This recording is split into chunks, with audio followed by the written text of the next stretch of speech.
ನಾವು ಅಲ್ಲಿ ಕಂದಕ ನೋಡಿದ್ವಿ ಬಿದ್ಕೋಟೆ ಭಾಗದಲ್ಲಿ. ಇಲ್ಲೂ ನೋಡ್ಬೋದು. ಈ ಕಂದಕದ ಭಾಗ ಸ್ವಲ್ಪ ಸಂಪೂರ್ಣವಾಗಿ ಮುಚ್ಚೋಗ್ತಾ ಇದೆ. ಅದು ಸ್ವಲ್ಪ ಪೂಜಾ ಸಾಮಗ್ರಿಗಳು, ಅಡಿಕೆ ತಟ್ಟೆಗಳೆಲ್ಲ ಇದ್ದಾವೆ ನೋಡ್ಬೋದು. ನೋಡಿ ಎಷ್ಟು ಕ್ಲೀನಾಗಿರಬೇಕಾದಂಥ ಜಾಗ ಇದೆ. ಬೇರೆ ದೇಶದಲ್ಲಿ ಇದ್ದಿದ್ದರೆ ಭಾಳ ಮ್ಯೂಸಿಯಂ ರೀತಿ ನೋಡ್ಕೊಂಡಿರೋರು.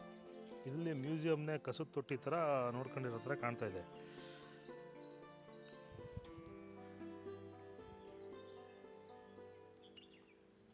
ಇದು ವಾಟರ್ ಗೇಟ್ನ ಕಂದಕ. ಇದು ಕಂದಕದ ಭಾಗ. ಈಗ ಬೇಸಿಗೆ ಆದ್ರಿಂದ ಸ್ವಲ್ಪ ಹರಿವು ಕಮ್ಮಿಯಾಗಿದೆ. ಆ ಕಡೆ ಕಾವೇರಿ ನದಿ ಅಲ್ಲಿ ಕಾಣಿಸ್ತಾ ಇದೆಯಲ್ಲ, ಆ ಕಡೆ ಕಾಣಿಸುತ್ತೆ. ಬನ್ನಿ ಒಂದ್ಸಲಿ ವಾಟರ್ ಫ್ಲೋ ಜಾಸ್ತಿ ಆದಾಗ ಇಲ್ಲೆಲ್ಲ ಇಲ್ಲಿ ತನಕ ಎಲ್ಲ ಬರುತ್ತೆ.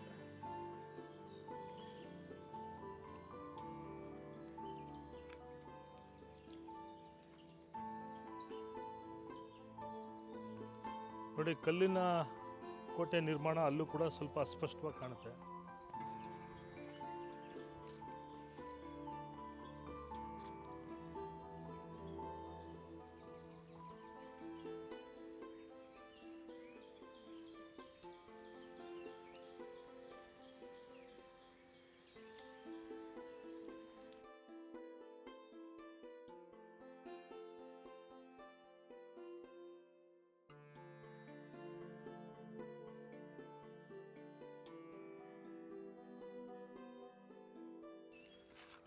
ಇಲ್ಲಿ ಒಂದು ಕಲ್ಲಿನ ಬೇಸ್ಮೆಂಟ್ ನೋಡ್ಬೋದು.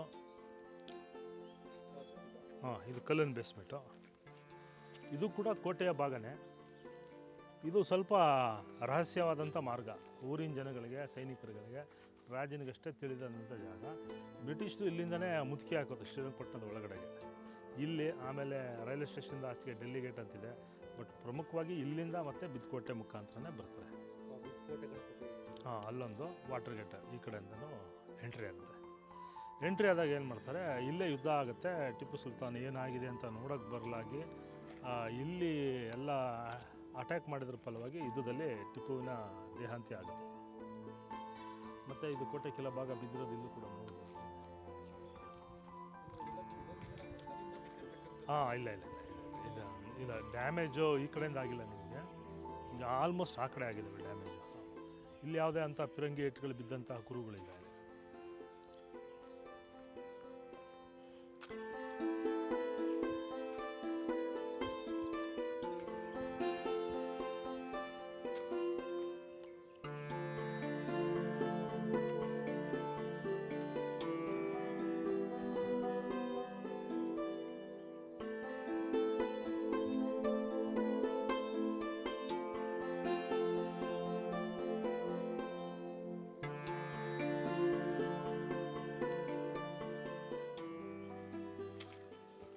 ಕೋಟೆ ಗೋಡೆಗೆ ಹೊಂದ್ಕೊಂಡಿರೋಂಥ ಮತ್ತೊಂದು ಗಣಪತಿ ಗುಡಿಯನ್ನು ನೋಡ್ಬೋದು. ಸಣ್ಣದಾಗಿದೆ.